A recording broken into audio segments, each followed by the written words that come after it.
I'm so excited to introduce Dr. Yossi Sheffi, our author, that we've highlighted this month with Unsafe at MIT. I'm going to just quickly read a little bio. I'm Andrea Faskin. For those who don't know me, I'm one of the co-founders of DFW Mothers Against College Antisemitism, and we welcome everybody. So excited for our very first MACA Reads book club. We're going to kind of do it as mostly a little bit of a question answer, and hopefully everybody, whether you read the book, didn't read the book, just getting some information about it. I'm super excited. I finished the book last week, actually. And so if nobody else asks questions, I have a million things.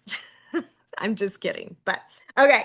So Dr. Yossi Sheffi is an expert in systems optimization, risk analysis, and supply chain management. He is the author of a textbook and 9 award-winning management books. His 10th book, Unsafe at MIT, A Chronicle of a Campus War on the Jews, came out in July of 2026.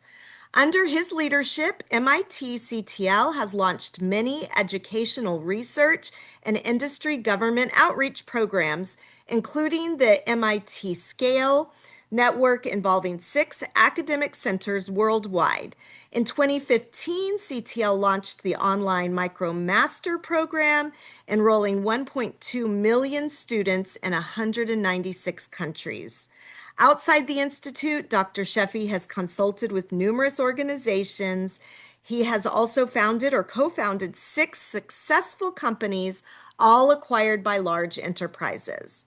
Dr. Sheffi has been recognized in numerous ways in academic and industry forums and won dozens of awards. He obtained his BSc from the if I can pronounce this correctly, Technion in Israel in 1975 and PhD from MIT in 1978. I am just thrilled to meet Dr. Sheffi and so happy to have you here. Thank you so much. Thank you very much for having me. And I must say that I hate this introduction because they sound like eulogies. Oh So, no. I mean, people want, I'm available on, on Google. You can Google me. There's a lot of places. Anyway, I'll be, I'm a professor of engineering at MIT. And as Andrea mentioned, I wrote many books. I wrote well over 100 academic paper. I give talks all over the place, mostly on manufacturing, logistics, transportation, supply chain management, and so forth. This was very different. The last 2 years, I work on this book, which is basically an oral history, and I interviewed dozens of students, postdocs around MIT to record their experience. And mainly because even right at the beginning, in 2023, 2024, in the height of all the demonstration and the antisemitism and the harassment and the violence, people were saying, nah, it's not that bad. It really doesn't happen. It's not. So I said, well, the first order of business is to record what's going on. And so because it sounds like too much, deniers. Didn't happen, did not. And by the way, the chief deniers were the MIT administration. No, it's nothing. It doesn't. It's not really happening. They won 2 lawsuits on technicalities, really, and we're very happy about it and keep talking about it. This is just nonsense. But anyway, so I wrote the book. It's this is the book. Okay, here you can see. Oh, I don't know if you can see it.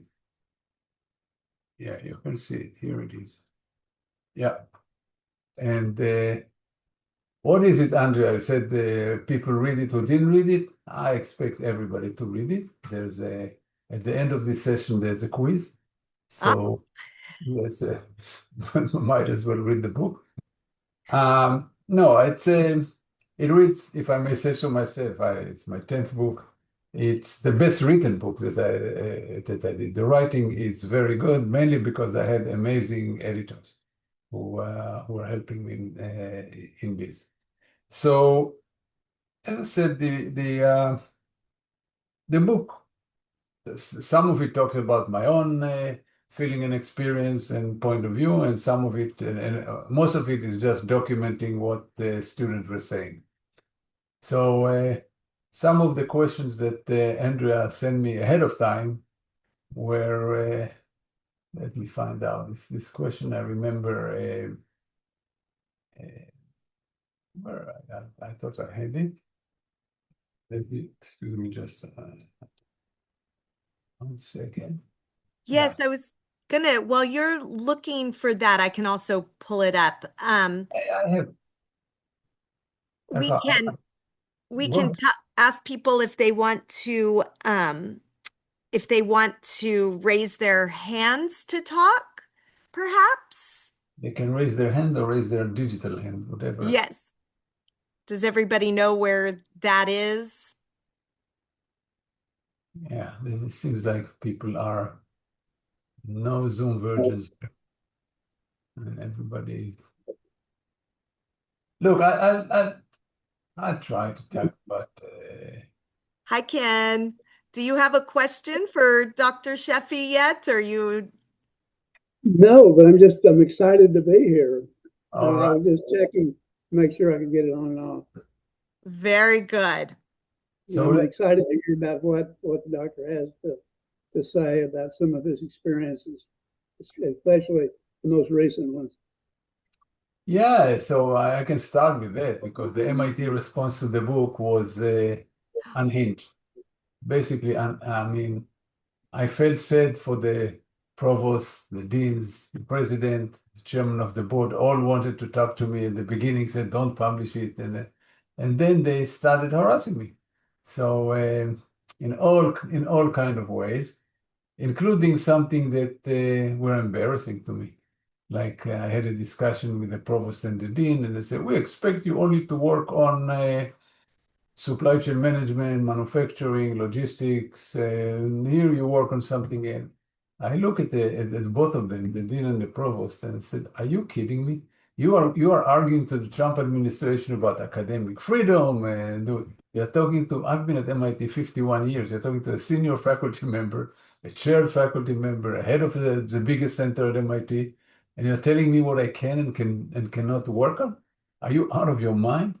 So. Anyway, so then they started all kind of stuff. They started, for example, if I go and after 10 books that I wrote, they decided I cannot use my MIT funds to promote the book. So if I go and travel somewhere to give a talk, I cannot. So I do. I pay myself, no problem. I hired a PR firm. I pay for them myself. The MIT, even though 9 previous books, there was no problem. And I told them, guys, you are worried about the Trump administration. You are giving them a weapon because for 9 books, there was no problem. And then a book about anti-Semitism, suddenly you come up with all the crazy rules. They don't exist, by the way. You are just making it up. And the best was one of the chair of the faculty who I came to him and said, these guys are nuts. They are, it's academic freedom issue. And he said, he is, of course, as many faculty members are tools of the administration. And just, he said, I did extensive investigation. I found out that Brown and Yale have something in the rule that don't allow publicity, not allow people to pay for book publicity. I said, first of all, I don't give, actually, my expression was a little more colorful. I say, I don't give a damn about what the hell are you doing? I mean, what do I care about Brown and Yale? I'm talking about MIT.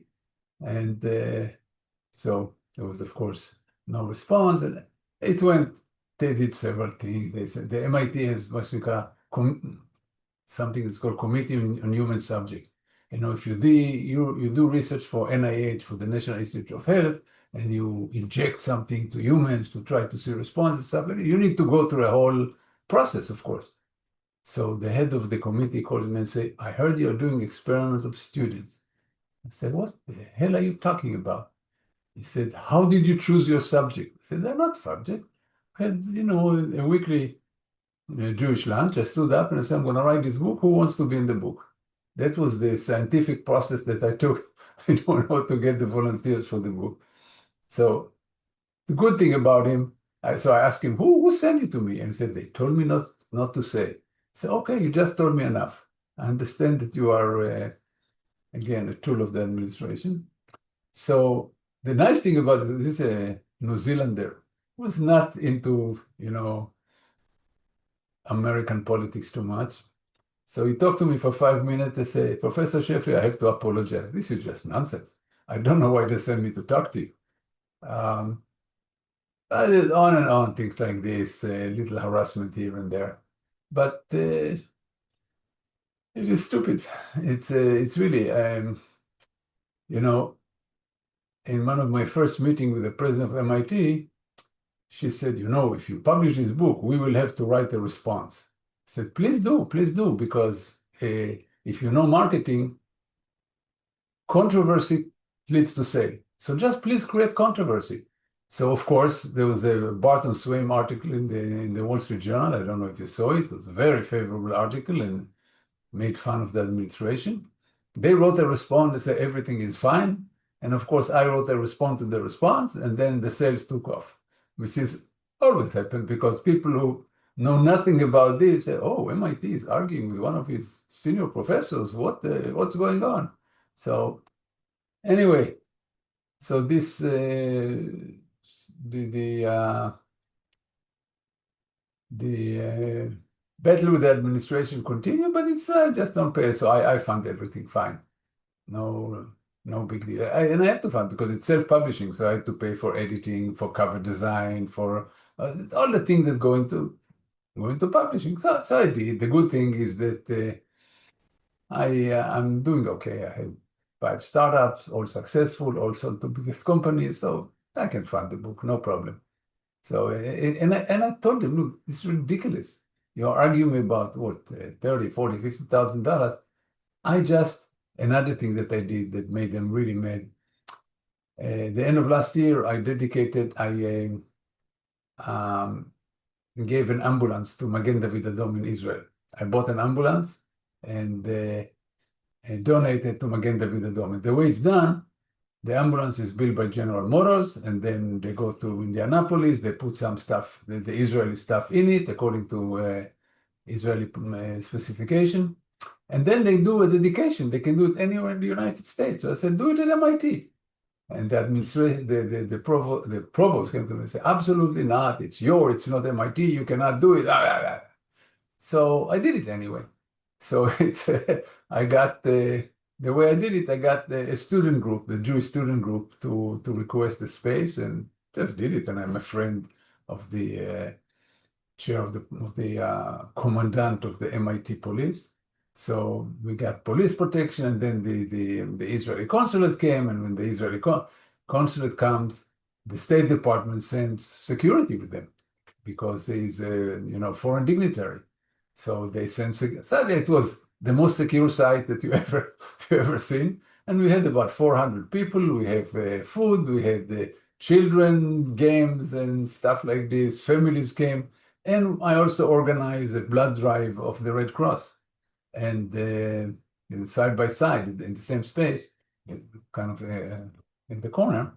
And they told me that the organizer from the Red Cross told me that they had the best drive that they had this year because they had 5 or 6 beds for 9 hours, and said none of the beds was empty for a minute because the students just did it, and it's they were all very, very happy to do it. So it was a great event, but of course it was the first shot in a long battle when I became the menace of the administration. And then the book came, and of course, add insult to injury as far as they're concerned. So anyway, that's the first question about the response of the administration. And it's not the end, because they're really, They're just, what makes me mad more than anything is the stupidity of what they're doing.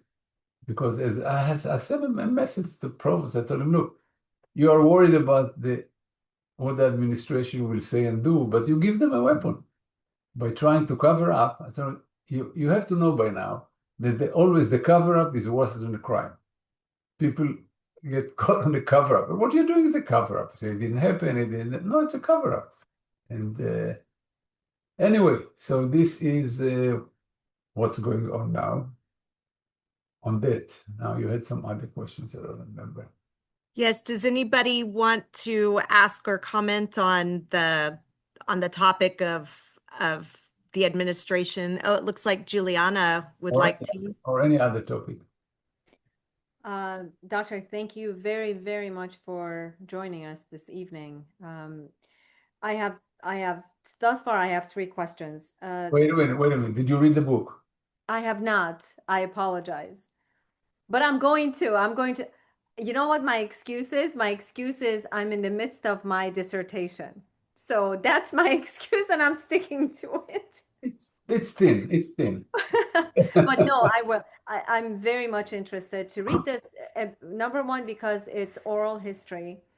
My dissertation is oral history of the really? Baghdadi Jews and the Assyrians who were murdered in the 20th century in Iraq Sure. during the Farhud and Simel massacre. Of course. And I have an initiative called Assyrians Against Antisemitism. So I'm extremely passionate about defending the dignity of the Jews.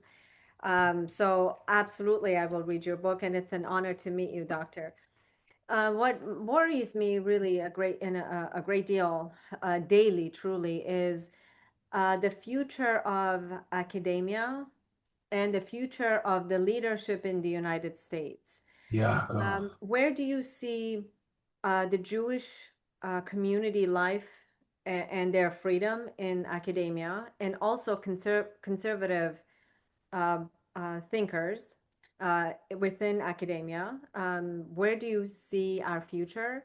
Number 2, if these are the young people that are being nurtured and raised this way in academia, and they will be holding positions in governments and think tanks, what does the future of America look like to you?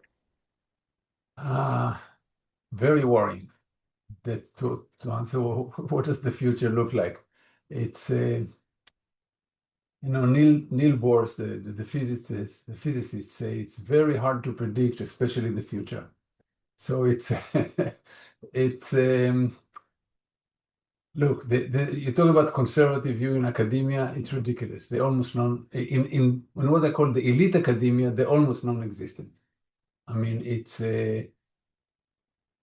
I would say Harvard is gone, but I would say 95%, 95% Democrats, out of them, 2/3 of them, I would say Democrat socialist.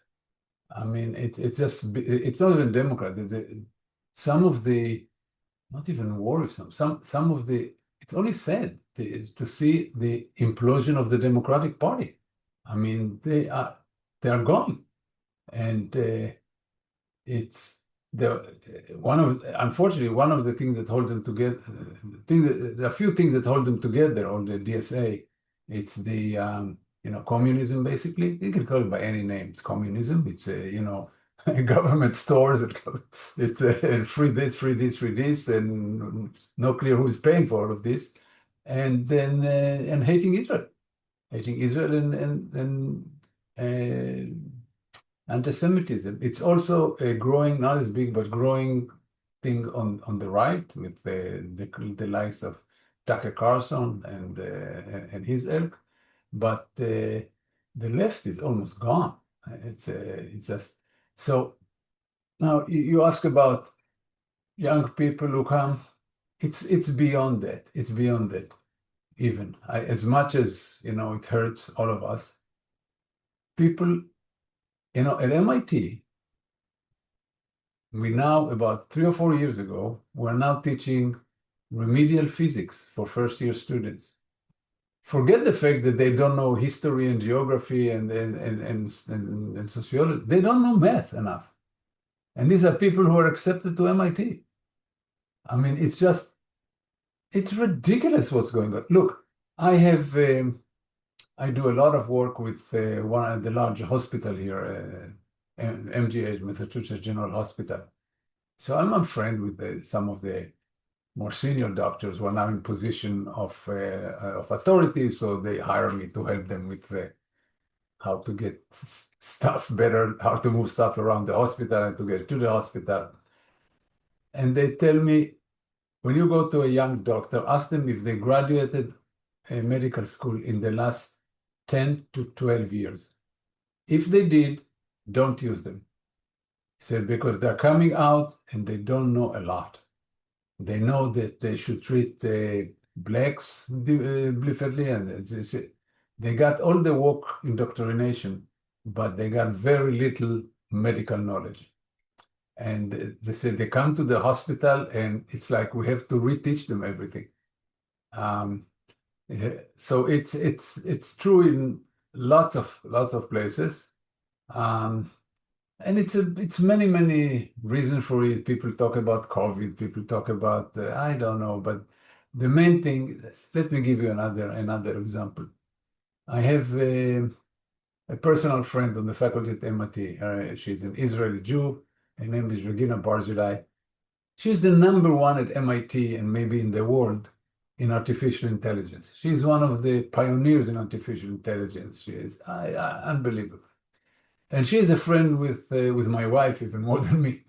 So she invited my wife. My wife cannot add 2 numbers if her life depended on it. She's been married 51 years, but I would say she's not MIT material. A great woman. As I said, we've been married 51 years. So Regina invited us to a lecture. She's her lecture in computer science at MIT, the introductory lecture to AI, for artificial intelligence. 400 students, one of these amphitheater, the room is full. So we sit in the back, and I look at what students are doing, and I see the students around me are all on TikTok and texting, and so I went up and down the aisle to see what students are doing. I would say 75% of them were not listening. So I was thinking to myself, okay, guys, you got into MIT. Getting into Regina's lecture is high. It's competitive to get into a lecture because so many people want to get. She's the #1 in the world and this and all this. It's like So you're listening to the leading person in the world in the topic that is on everybody's mind, right? If you are in everything, in AI, I think a huge implication, and you are not listening. I mean, your parents pay an arm and a leg. You are sitting in a class with the best person in the world, and you are not listening. I mean, what is going on here? So I asked her. She said she gave up. She said she used to fight them, and she said she gave up. And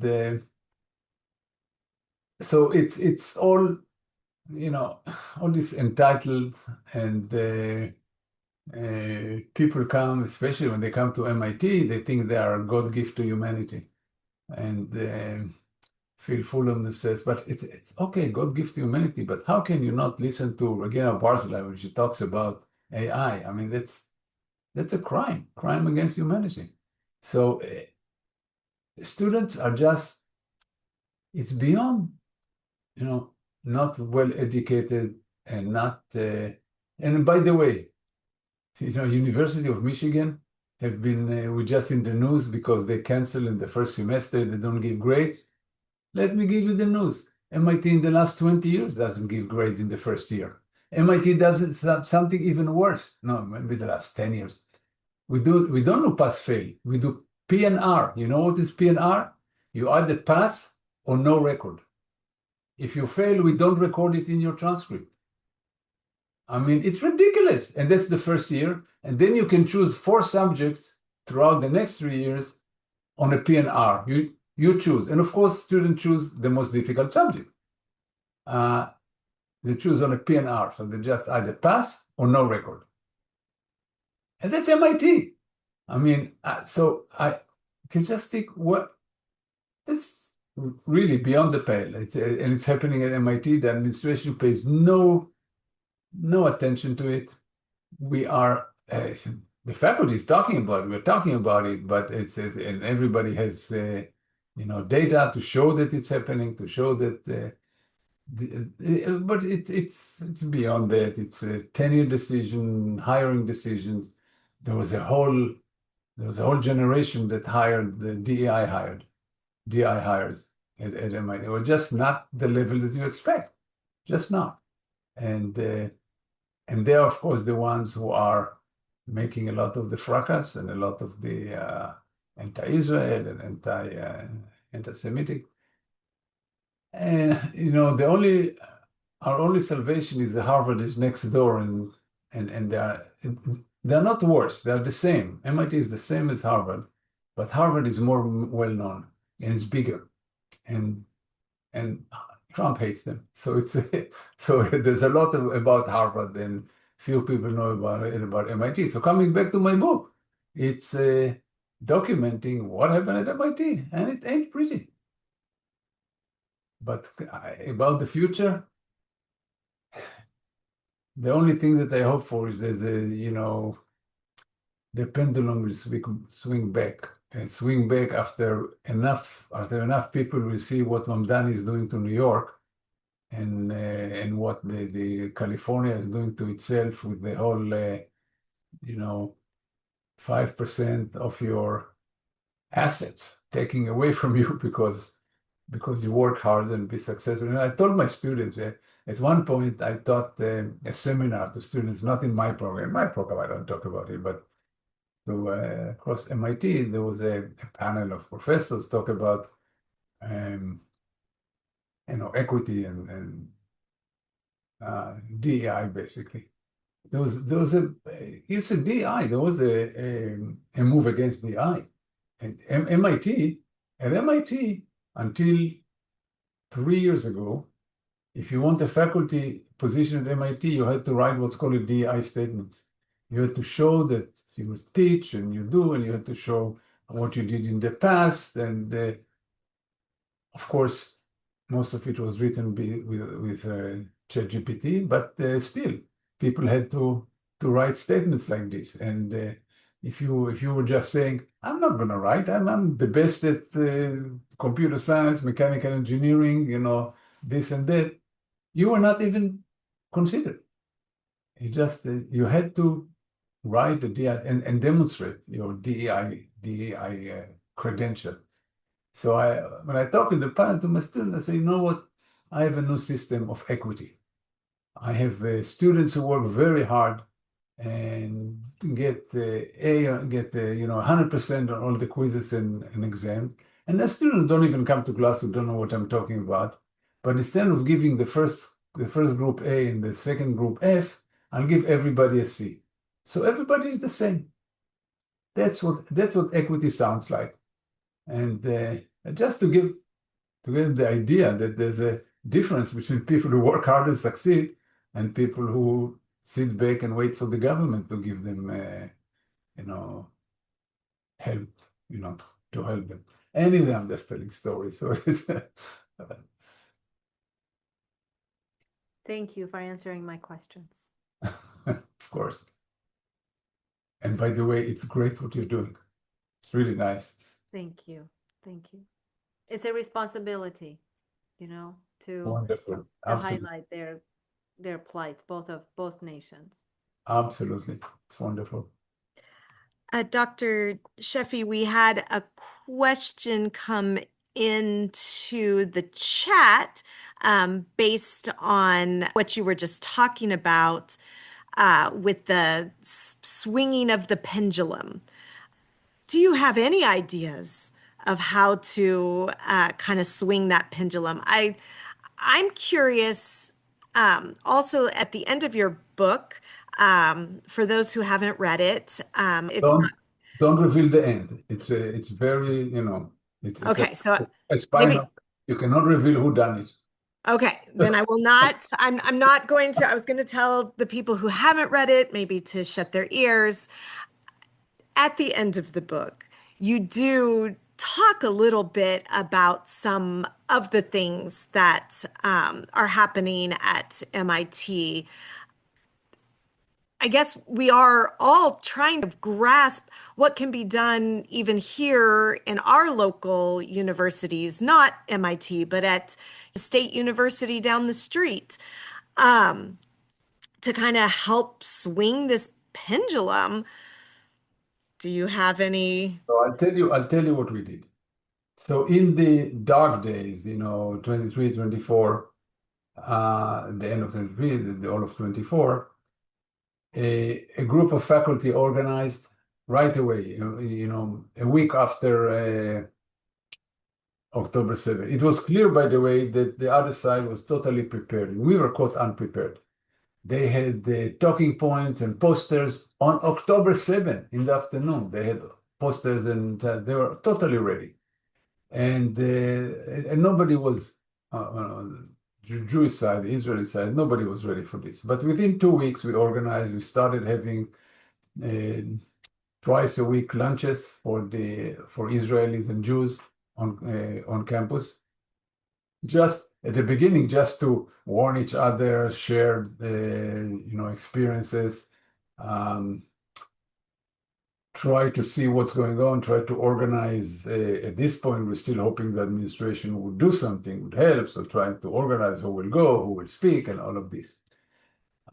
This continued till today. So even it's now every Monday. It's now once a week. So we have, and we still have about 100 people coming. But it changes because we have visitors from a program that I'll talk about in a minute that coming from Israel, and so they talk about the research. So it become a research thing. Anyway, what we did is one of the more successful things that a group of faculty did was fight the BDS campaign. There was a huge BDS campaign against Israeli academics, and they are, especially in Europe, they cannot submit, scientific papers to journal. Journal will not publish Israeli authors, and not invited for visits. And this is kind of the essence of science. Science, you grow, you talk about ideas, you talk about, and you build on each other's ideas and work. So this Israel was being cut off from this. So what we did, we raised several $1 million. I gave the first $500,000 myself, but then we raised several $1 million to start what we call kalaniot. Kalaniot is, I don't know the name, the English name of this flower. It's a red flower. Poppy. It's like poppies. Yeah. It's exactly like poppies. When you go to Israel in the spring, the hills are all red. They are full of this flower. So it's called kalaniot. And what it is, we raised several $1 million to bring Israeli scientists to MIT, either as visitors for 1 year or as postdocs for 2 years. And we pay all the expenses. But we connect them with American scientists here. So they work in somebody's lab, they work with somebody's or a group of faculty. So they have connections, scientific connection that stay even after they go back to Israel. And the trick is they have to go back to Israel. We're trying not to rob Israel of scientific minds. This became widely successful. There are now programs like this in Dartmouth, in Penn, in Harvard Medical. There's one starting in Berkeley. So we're trying to get to Purdue, we're trying to get to the Midwest. So far it didn't work. But there are programs like this, and every one is 10 to 15 visitors every year. So it starts to have scale. And this was one way to fight against. Instead of just giving lectures, and the whole BDS campaign became moot because it brought reaction that was much stronger than what they tried to do. And so That's what we did. I'm not sure that the education system in the United States is, I mean, when I see what's happening in high schools and stuff like this, it's really worrisome. But I think the Jews should organize, help each other, get, invest more in Jewish institutions, in Jewish schools, give more to Jewish charities. Look, we can only control what we can control. So we cannot changing the education system in the US. Yeah, people are working on it. I'm not. I know in Massachusetts there's a commission against antisemitism, and the governor is running. So I don't know. They had some meetings. That's the best I can say about them. But they're government commissions, so one does not expect earth-shaking results. But the fact that the governor even set up such a commission, so recognize there's a problem. But it's basically, we have to help ourselves. That's what seems to me. At this point, it could be that the pendulum will swing back and people will see that, I mean, there's the big lie, of course, the whole genocide thing and the whole thing. It's the big lie. Historically, big lies tend to blow up. Unfortunately, it may take a long time. So, and if we'll have some of the leading Democratic presidential contenders are frightening. Honestly, some of the J.D. Vance frightens me. So it's I don't know how to make sure that Rubio will be the candidate, but I'm trying to get to John Fetterman. Anybody knows how to get to John Fetterman? He's my hero. So it's the guy doesn't give a shit. Can I say shit? I mean, he just doesn't give a hoot. He just speak his mind and just it's wonderful. Really nice to see my hero. Anyway, so I hope this is partial answer. It's a difficult topic. Yes, no, and again, yeah, definitely talking about fighting for truth, fighting against the BDS, coming together. I know we're fighting about law and order on campus. There was a total breakdown of law and order, total breakdown. People were doing whatever they wanted. I mean, it's just the administration lost control. But lost control, it was, again, the thing that hurts me is that some of my colleagues are some of the best researchers in the world, and they are clueless in terms of managing anything like this. And I had the previous provost at MIT was my PhD student. Just tell you that I've been at MIT for a long time. I've been at MIT, 51 years. Anyway, I've been married 57 years, not 51 years. My wife will give me a hard time now. So it's but I've been at MIT 51 years. So I was talking to the previous provost. She was a PhD student of mine, and she called me right at the beginning and asked me, Yossi, I'm not sure what to do. What do I do? They're demonstrating, they're marching, they're disrupting classes, disrupting research labs, and disrupting the work of MIT. And look, I don't even understand the question. Take the two leaders, throw them out of MIT, and that will be the end of it. You don't need, she said, what I can do, there are 100 people. So first of all, there are not 100. There are many outside agitators. But just take the two leaders.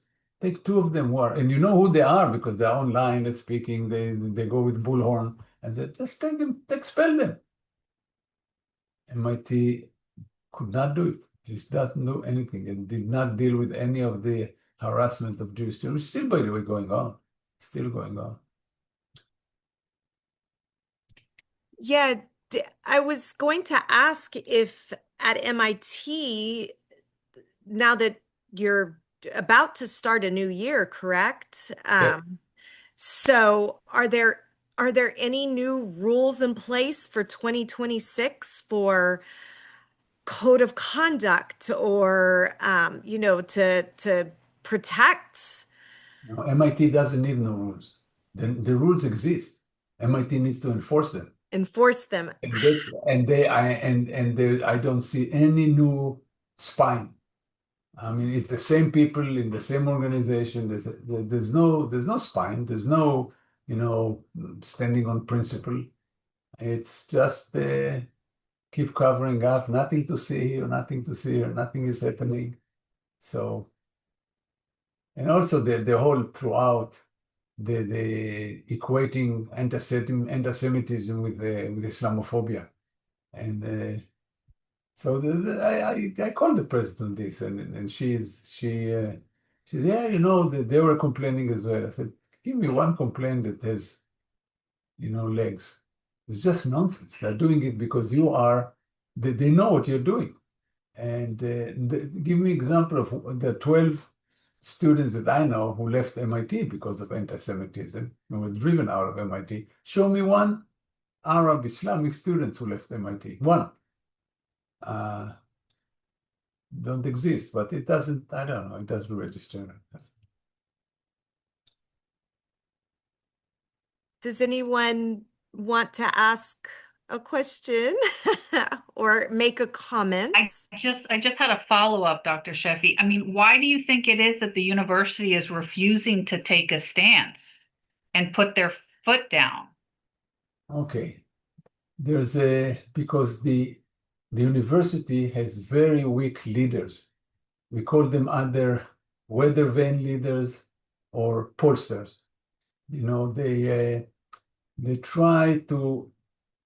They think that the way to do it is to throw the Jews under the bus and just say, it's okay, nothing happened.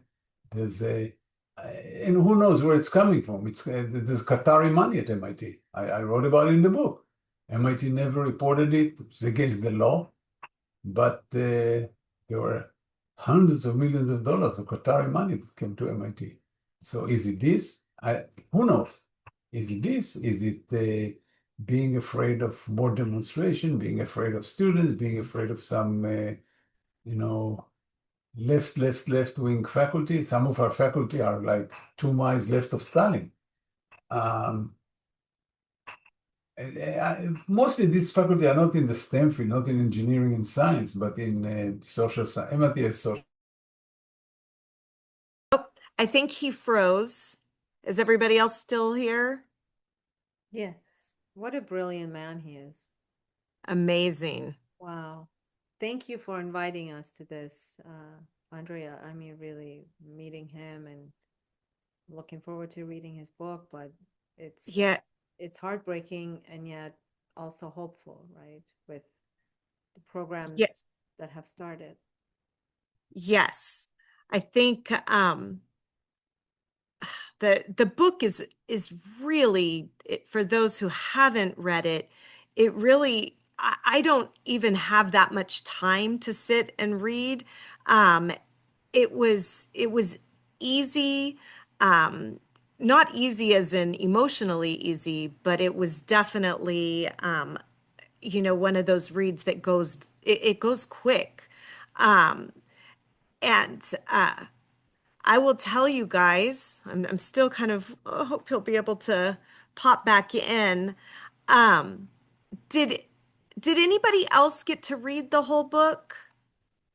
I did. Okay, so Judy did. I think Elaine I did. Yes. 3/4 the way through. Awesome. All right. Well, I will tell you guys, I had one moment in the book that I literally started crying. Did anybody have an emotional response of the three of us that read it? I got angry. Okay. I was angry, but I read Elise Stefanik's book called Poisoned Ivies that talks about MIT, Harvard, two other elite Northeast schools where all of this stuff all happened. So I came in already knowing, and I listened to that book while it was an Audible, and I listened to it while I was literally chopping stuff down in my yard, and I took it out. But this book was just like more of the same story, but more specifics. And I'm just like, do these people not understand love and logic? If you make a threat and say, if you don't do the right thing, I'm going to expel you, or whatever it was. And they didn't. They let these people continue to break the rules. The Jewish kids were the rule followers, and they left when they were asked to. And I just find it very, like, do they not understand love and logic? If you make a threat to a child, you better follow through if they, don't do what you told them to do, because they will get away with it forever and ever if you keep failing to follow through. And that's exactly what they did too. They Yeah. They just kept at it. It was emotionally hard for me to read, to get back to it because it was so frustrating and upsetting. And I can't believe Kornbluth is still president. Is she still president? I think so. And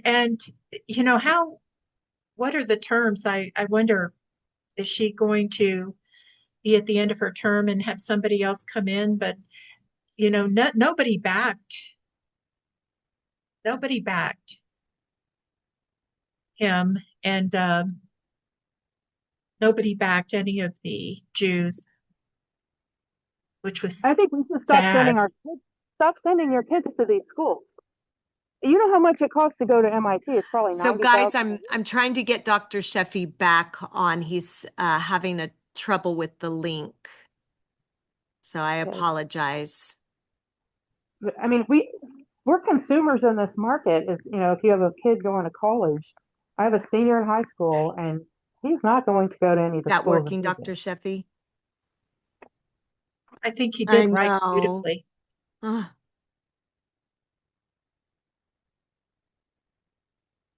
Didn't the president, Sally Kornbluth or Bluth, I don't know how to say that last name, didn't she get fired from MIT, or did she resign after her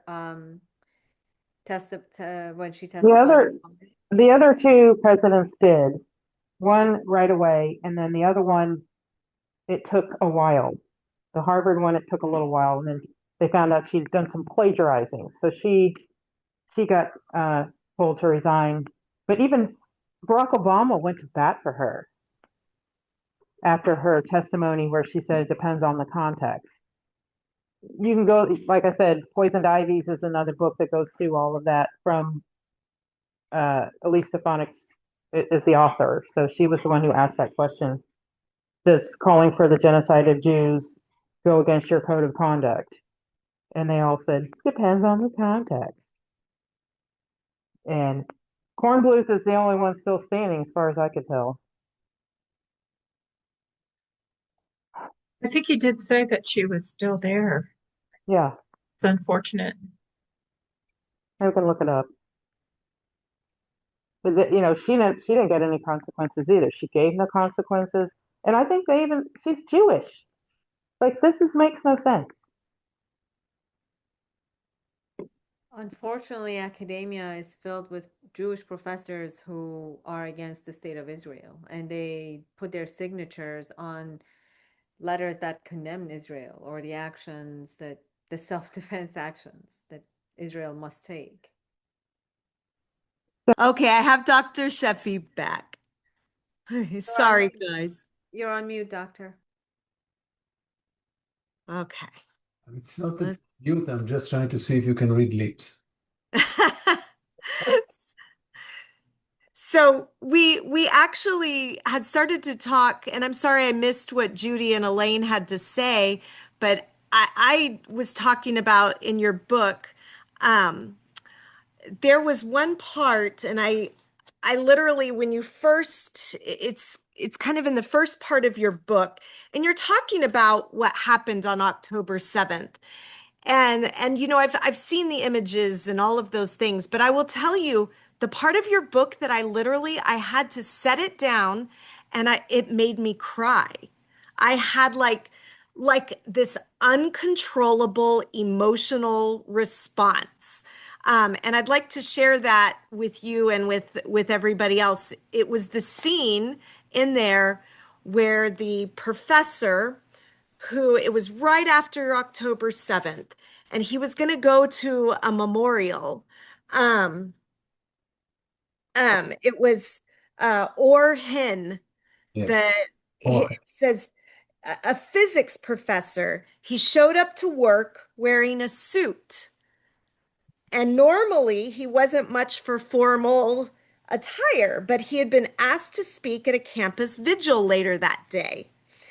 But when he walked in, I won't read the whole thing, but he walked up and there was chalk writing on the steps. Am correct? yeah, on one of the steps in MIT. On one of the steps. And so he called because he was thinking, oh, I don't want my students coming in and seeing that. And the university basically said, we'll get to that later. So he went to a janitor and he got cleaning supplies, and this doctor in his suit went and cleaned it. Is still he went and cleaned the chalk. Yeah. ah I'm sorry, of all things, I don't know why. I haven't quite figured out why that hits me. Like, I've cried about a lot of things that happened on October 7th and after. But for some reason, that scene that you lay out hits me so hard. Maybe because at some of the universities around us, the professors didn't step up and even in a suit go and clean the chalk draw, the chalk of Free Palestine or the things. It gave me, I just want to say that description just really hit me in the heart. Like, This was even more important for the students, and that's why several of the students talk about this, what they saw, because the first time that they saw a professor that stands with them. And this was right at the beginning. It was the same time that we were organizing. A group of us was organizing, and before we even thought about Kalaniyot, but us organizing to help the students. There was a group of about 8 or 10 professors, and Or was one of them. Ernest Frankel, that I mentioned in the book, Tal Cohen, myself, several others, who gave the students our phone number and email and offices and said, there's no office hour, no nothing, come whenever you want, let's talk about it.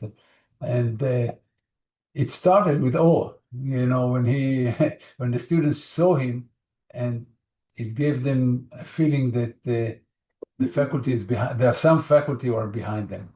And they're not totally alone, because they felt very alone at the beginning, because we were not organized at all. We're just not prepared for what was following. so I can tell you from the perspective here in the Dallas Fort Worth area, and one of the reasons that we started the DFW Mothers Against College Antisemitism was exactly that. There were students on the campus at the University of North Texas, and they wanted, they were standing alone. Nobody was helping them. One of the students decided she was going to start a Student Supporting Israel, an SSI chapter. She wrote to over 30 professors, and none of them, not a single one, would step up and help. So at MIT, that part at MIT was better, because the professors, not everybody, for sure, but the interesting thing is that I got, following the book, I got a lot of very encouraging email from non-Jewish professors.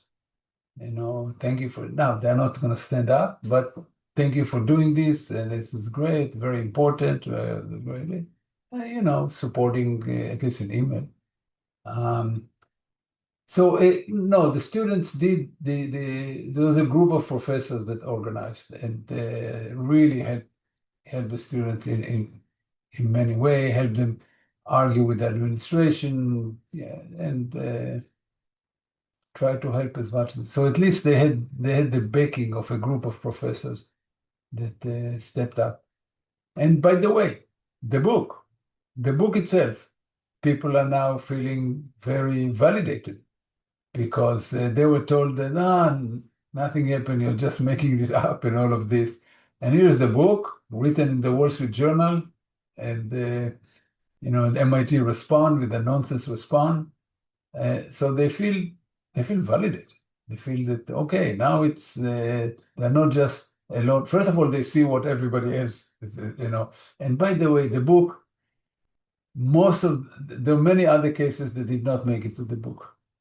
Did not make it to the book for several reasons. Some of the worst cases are still part of litigation, and the lawyers who are suing MIT ask me not to because they want to control the narrative. They don't want somebody to say something to me in the book and say, "Oh, you said something different in the book," and all of this. So they don't want this to happen. Then once I finish, transcribing everything, I sent to each one of the students everything that I was going to write about them, and asked them if it's okay, if it's correct. And some student at that point said, "You know what? I don't want to be in the book." Suddenly they were getting cold feet. So, I don't know what the administration will do. I don't want to be in the bus. So fine, so I took them out. And others said sometimes I just change the names or change gender even just to hide whatever. So it's not as it's bad enough. But it's not as bad as it really was. So, but it's bad enough, and it's as I say, you read it. It's readable. It's written. Somebody told me that I got a lot of response from all over the country, all over the United States. A lot of Jews write to me and say, my daughter went to this and that school, and thank you for writing it. My son left and went to this school and couldn't continue his studies. He just didn't feel comfortable, or was being threatened. So I got a lot of this. I got about 100, 150 of these emails. So people are responding, and so in some sense, the book it doesn't get the administration to change their ways because they are circling the wagon. And I wrote to the president. I said, I don't understand your response. You continue to deny instead of just saying yes, it was really bad, and here is what we are doing to make it better. You're saying that it's better. It's not better. She said, well, we did some, the standard line is they did some, polls among students and they feel better. So first of all, they feel better, nothing to do with you. They feel better because once I started snatching people off the street around Boston, people say, whoa, we can deal with the MIT administration, but dealing with the ICE guys is much tougher. So all the big demonstrations suddenly stopped. But it's still, people are being threatened and harassed in living group, in dorms. So it's still going on. But the administration tried to say that everything is fine, because that was the line all along. So they continue. And the problem is, if you read what is it, Ayan Ali, and read about what is it, something about the West. It's antisemitism is a symptom that the Western liberalism, the Judeo-Christian tradition, is being, pushed aside. Is being look. The most ridiculous thing, part of it is just stupidity. Part of it is just why do people join this demonstration? It's like joining a gang, basically. It's people who don't know better, who suddenly who grew up on TikTok and Instagram, have an opportunity to be in a community, to feel part of something. And it's the same thing as a gang, to feel that they know some truth that nobody else is privy to and it's the real truth.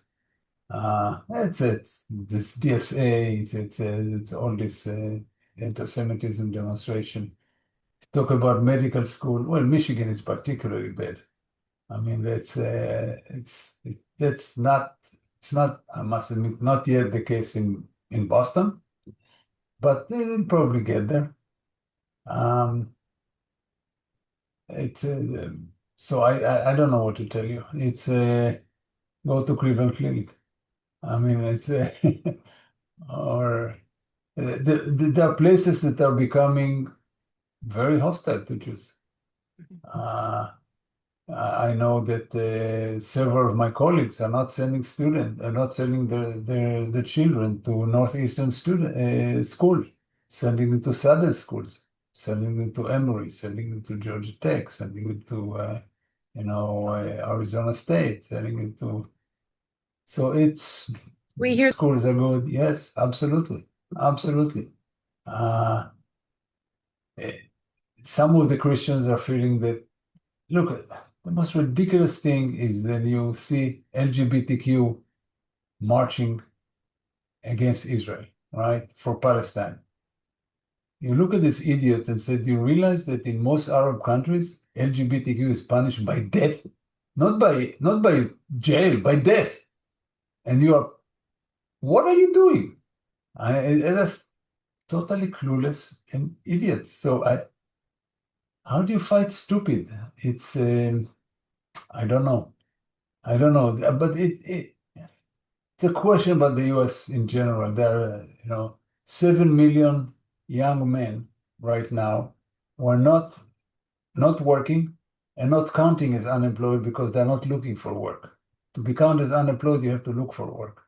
There are 7 million people who sit in their parents' basement somewhere and play and do TikTok and Instagram and watch Netflix. And that's it. So for them, it looks really enticing to get everything free and march against Israel. This is some unifying subject. How do we fight this? How do we get people to stop to recognize? Yeah, yeah, yeah.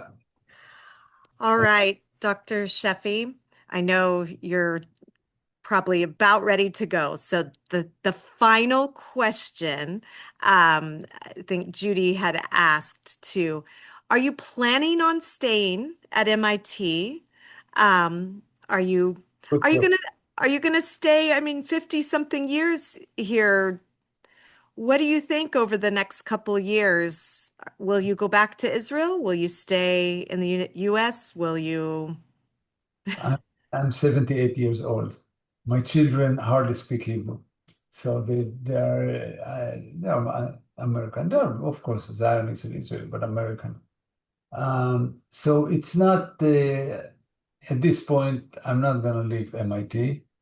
Also, I'm not going to leave MIT because I still have a lot of fight in me. So it's not like I'm gonna give up.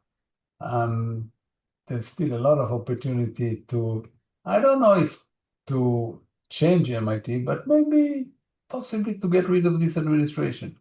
So there are things happening. Maybe it's a long shot, but it's not a zero chance. So no, I'm standing and fighting, not going anywhere. Also because we are set in Boston. We have friends, family that are rooted here, and it's a big Jewish community here. Anyway, all right, guys. Well, good. Thank you so much. Thank you so much, Dr. Sheffi. So Thank amazing. you. Thank you. Nice to see you all. Yes, Thank thank you so much. It was beautifully written, your book. Thank you. You are one of the 3 people who read it. I did read it all the way through. All right. I did too, and I really appreciate it. Okay. Yeah. Thanks, guys. And They should make you the president of MIT. those who didn't read it, I'm taking Yeah, your name, just so that you know. we back you on your plan to get rid of the present administration. Absolutely. Yes. So maybe will you take on the presidency of MIT, or are you like, no, I just want to go Um, back to I supply chain? just want to go back to my research and my students. I didn't come to MIT to write books like this.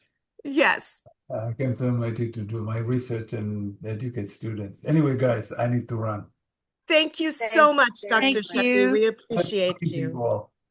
Thank you so much. Thank you. Bye-bye. Thank you, MACA. You for putting Thank this you. together. This was incredible. And if I can say one thing of hope to the Jewish people, really, God will not forget his promise to the Jewish people, to his children.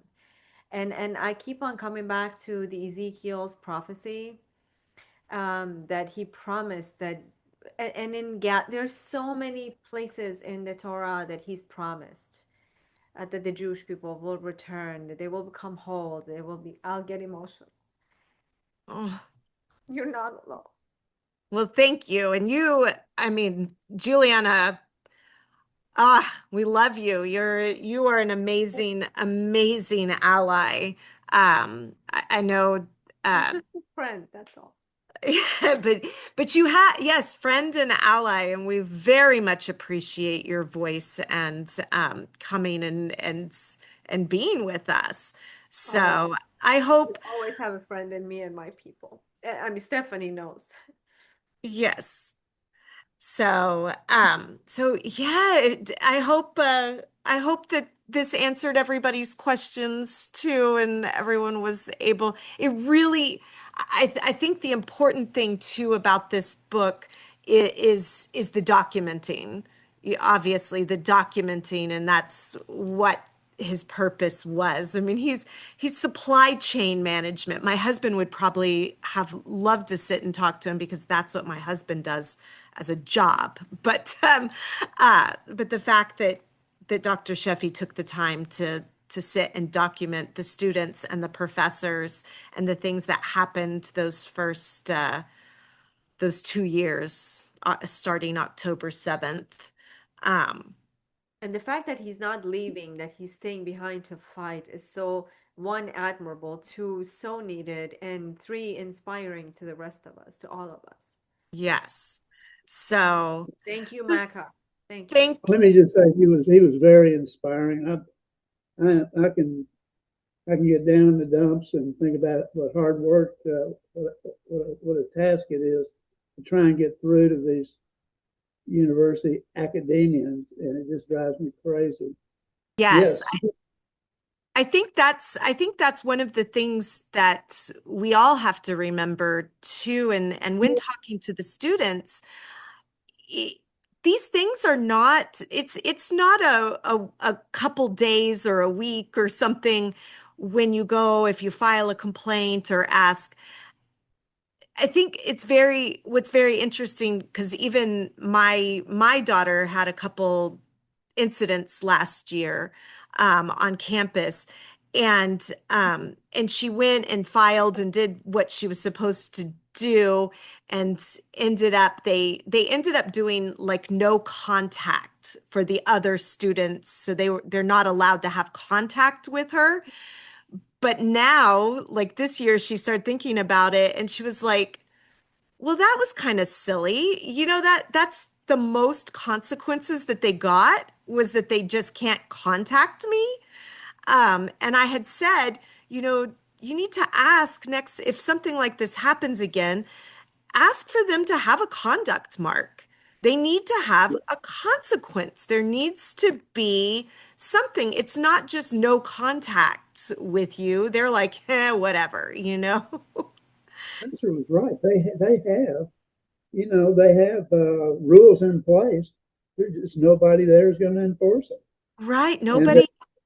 it's And a this, it's a it's a holy huddle between the administration, professors, yeah. And a and lot of this. a lot of the students, they're young and they're like, I just want, and that's what my daughter said to me last year. She said, I just want it to go away. I just want it to stop. I want it to go away. I want to move on Yep. with my life. Um, Yeah. and and then when she gets to look back, she's thinking, well, maybe I should have asked them to go Yeah. a little harsher or to do something Don't know. I mean, we don't know. Nobody. I mean, the professor doesn't know what the answers are. right. Really, to have it in front of them and get action. The only way to get action that I see is file suit or open records and get them into get the courts to tell them to work over the documents, and that's where we are. Yes. Well, thank you for your perseverance. I really appreciate it. All right, guys, I'm gonna go get some dinner. Thank Enjoy. Okay. you everybody for staying on a little bit longer. And Judy, thank you. Thank you guys so much. If you guys have ideas or anything, I mean, part of it is talking to the professors or talking to the people who put these books out if they're willing to come and talk to us. And I have to be honest, I've never been part of a book club before, so I know I'm kind of flying by the seat of my pants, but I just thought that this might be a good way to virtually bring us all together to have discussions about different topics. So if I can push, Dr. Patterson came up with two new, he goes to lunch and he comes back with a book. I So know. he just put this one out, Redemptive Antisemitism After Ooh, 10/7. okay. And also a No, companion, no, and also a companion to his um 18 words. He has 26 questions that go hand in hand with his former the other book that just came out as well. So I think he would be able to fill two of your sessions with Yes. this one, and the other one is 26 book questions. Where does he sell his books? Are they on Amazon? Amazon. Yes, I'll send Okay. you a link. I'll send you a link, Andrea, if you want to Yes, distribute them. please do. Well, that sounds good. I think we always love hearing from Dr. Patterson. That is 100%. And for those who haven't heard him speak, Stephanie, if you haven't, this man Wonderful. is amazing. He's a sage, Amazing. really. He brings spirituality, politics, academia, and like what's happening today, all packages it, presents it with a beautiful ribbon. Yes. It moves people to tears, really. He's wonderful. If you'd like, we can connect and then I can put you, I'm his RA, his research assistant, so I can put you in touch with him. I should hear Juliana speak sometime too. Thank And you. and when you write your book, we will be featuring you as well. Thank you. Thank you very much. All All right, right. everybody. We'll see you soon again, I'm sure. Yes. Good night, God everybody. bless everybody. Good night. Good Bye-bye. night. Bye. Bye.